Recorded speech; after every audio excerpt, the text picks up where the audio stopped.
ఇప్పుడే జీ5 app download చేయండి. చూడండి మీ ఫేవరెట్ టీవీ షోస్ ఎప్పుడైనా ఎక్కడైనా. చామ్, ఏంటి బాబు? నువ్వు ఏదో చేస్తున్నావు చామ్.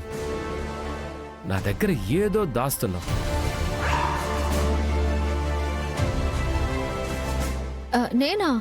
నేనేం చేస్తున్నాను?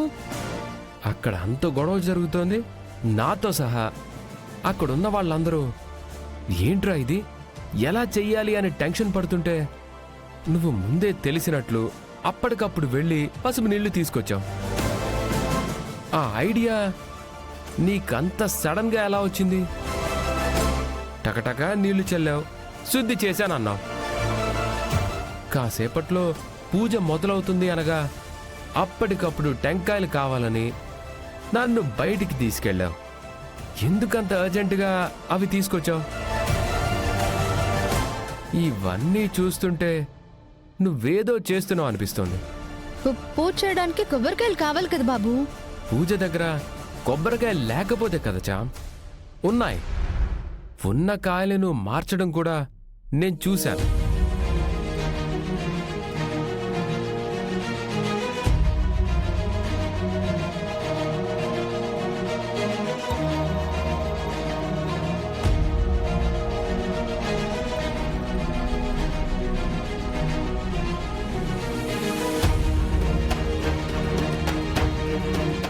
ఇందులో దాపరికమేముంది బాబు? పొద్దున కొబ్బరికాయల్ని పళ్ళెల్లో పెట్టేటప్పుడు చూశాను. కొద్దిగా నీరు పట్టి కుళ్ళిపోతున్నట్టు వాసన వచ్చింది.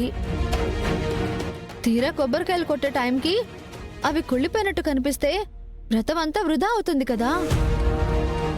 అందులోనూ రమాదేవి గారు చేసే పూజలో ఇలా జరిగింది అంటే నలుగురు ఏమనుకుంటారు?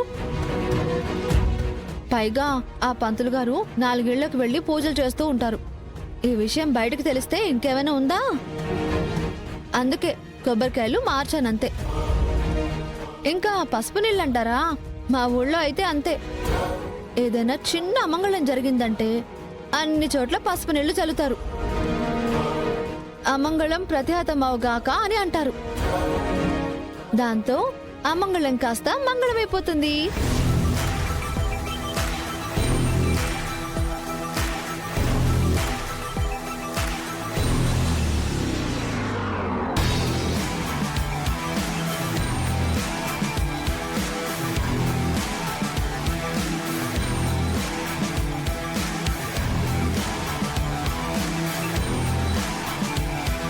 Cham, why are you cleaning this?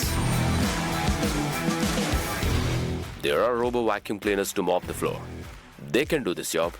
You put it aside. Thank you Chitti. నాకు హెల్ప్ చేసే బుజ్జి రోబోవి నువ్వు ఒక్కడివే.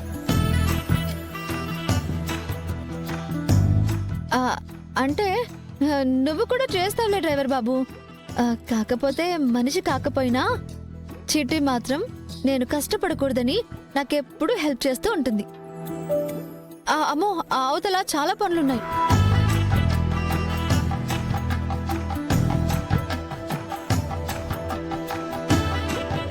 చామ్ ఏదో చేస్తోంది. ఏమై ఉంటుంది? ఎలా అడిగినా తెలివిగా సమాధానం చెప్పి ఎస్కేప్ అయిపోతుంది.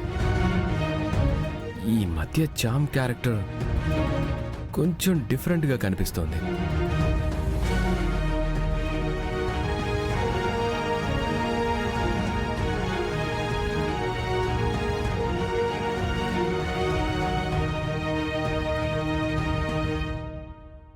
పంతులు గారు, ఉన్న ముహూర్తాల్లో మంచి ముహూర్తం చూసి పెట్టండి. అలాంటి ముహూర్తం పెడితే ఎలా కుదురుతుందమ్మా? ఒక పక్క రాజాగారి మనవరాలు యువరాణి గారు, ఇంకో పక్క వాయుపుత్ర ఎయిర్లైన్స్ అధినేత్రి రమాదేవి గారు. ఇంత గొప్ప కుటుంబాలకు చెందిన పిల్లలకి ముహూర్తం పెట్టడం అంటే సాదాసీదా ముహూర్తం పెడతానా? బ్రహ్మాండమైన ముహూర్తం పెడతాను, చూస్తూ ఉండండి. కాస్త ఆలస్యమైనా పర్వాలేదు. వాళ్ళు జీవితాంతం సంతోషంగా ఉండేలా, పిల్లా పాపలతో కలకళలాడుతూ ఉండేలా ఒక మంచి ముహూర్తం చూసి పెట్టండి. అమ్మా, తమరు ప్రత్యేకంగా చెప్పాలా?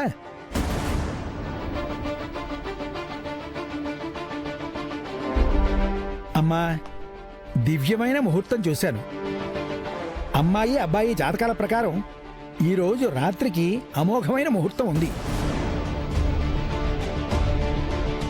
ఈ రాత్రికేనా?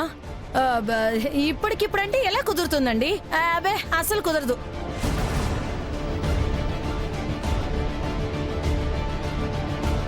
అవునవును, ఈ రోజు అంటే ఏర్పాట్లు చేసుకోవడానికి ఇబ్బంది అవుతుంది కదా.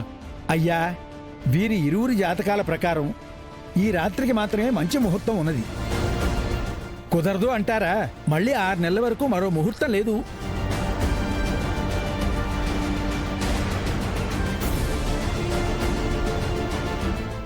లేదు లేదు పంతులు గారు, ఈ రాత్రికే వాళ్ళకి శోభనం జరిపిస్తాను. శోభనం గది ఏర్పాటు చేయడానికి ఎంత సమయం పడుతుంది? 6 నెలల తర్వాత ముహూర్తం అంటే మన ఇంట్లో పిల్లలు సందడి చేసే శుభ గడియల కోసం ఇంకో సంవత్సరం దాకా ఆగాలి. అవునమ్మా, అంత ఆలస్యం ఎందుకు? శోభనానికి ఈ రాత్రికే ఏర్పాట్లు చేయండి. చూసారా పంతులు గారు, ముని మనవరాలినో ముని మనవడినో ఎత్తుకోవాలని అత్తయ్య గారు ఎంత ఉబలాట పడుతున్నారో.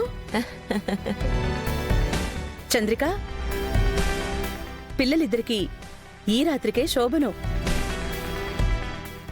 దానికి కావలసిన ఏర్పాట్లు చూడు. అలాగే అమ్మా. అమ్మా, మరి నేను ఉంటానమ్మా. నమస్తే మంచిది అండి. పంతులు గారు. నమస్కారం నమస్తే అండి. బాబు.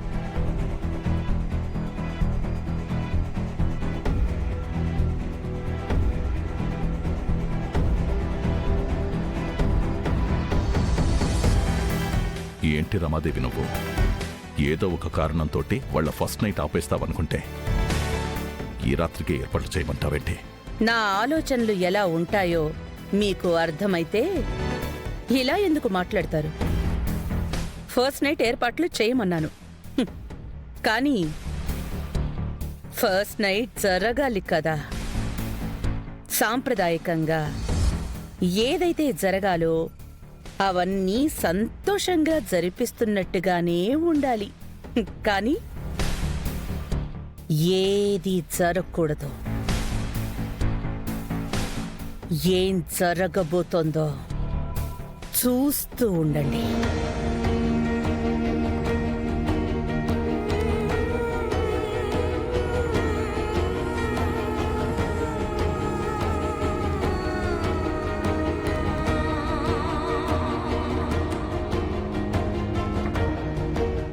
ఇంట్లో నుంచి అక్కని బయటకు పంపించడానికి రకరకాల ప్రయత్నాలు చేస్తున్నారు.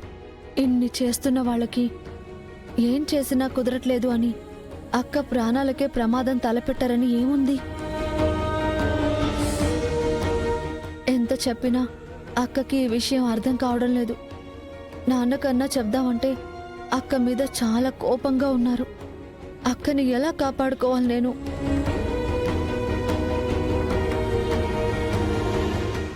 జీ5 యాప్ డౌన్లోడ్ చేసి అన్ని ఎపిసోడ్స్ పూర్తి ఉచితంగా చూడండి.